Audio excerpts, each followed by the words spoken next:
Israel Hamas युद्ध के बीच रफा में जंग रोकने के लिए अमेरिकी राष्ट्रपति जो बाइडेन ने इजरायली पीएम बेंजामिन नेतन्याहू के सामने प्रस्ताव रख दिया है। इस प्रस्ताव में रफा में युद्ध रोकने के लिए 3 चरणों को पेश किया गया है और अब पीएम नेतन्याहू इस प्रस्ताव पर अपनी कैबिनेट में मंथन कर रहे हैं। लेकिन इधर रफा पर कोई निर्णायक फैसला लेने के लिए माथापच्ची चल रही है। वहीं दूसरी तरफ रफा में हमास के लड़ाके इजरायली सेना के ऊपर और ज्यादा कहर बरपा रहे हैं।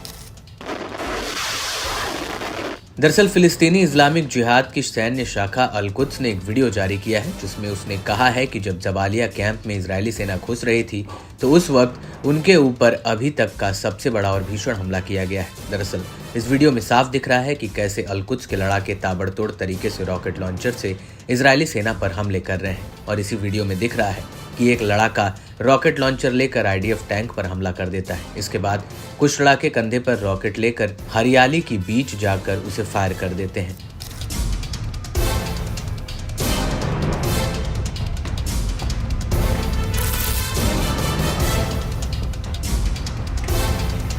वहीं दूसरी तरफ एक लड़ाका आईडीएफ सैनिकों के ऊपर स्नाइपर ऑपरेशन करता हुआ नजर आ रहा है। वीडियो में आगे दिख रहा है कि हमास के कुछ लड़ाके राइफल से ताबड़तोड़ फायरिंग करते हुए नजर आ रहे हैं।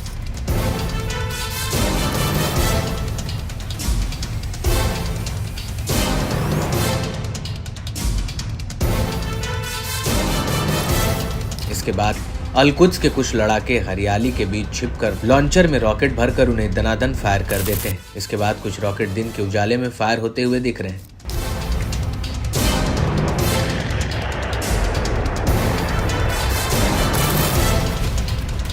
यही नहीं, अल-कुद्स के कुछ लड़ाके आसमान में उड़ रहे एक एयरक्राफ्ट नुमा ऑब्जेक्ट पर रॉकेट लॉन्चर से फायर करते हैं, जिसके बाद वो एयरक्राफ्ट अचानक से नीचे आता हुआ दिख रहा है।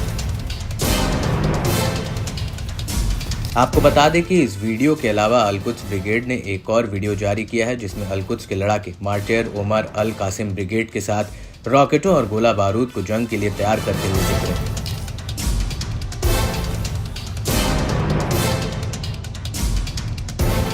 इस वीडियो में दिख रहा है कि कैसे अल-कुद्स और उमर ब्रिगेड के लड़ाके बड़े बड़े रॉकेटों को हमले के लिए तैयार कर रहे हैं। इसके बाद इन रॉकेट्स को टाइमर लगाकर चेक भी किया जा रहा है।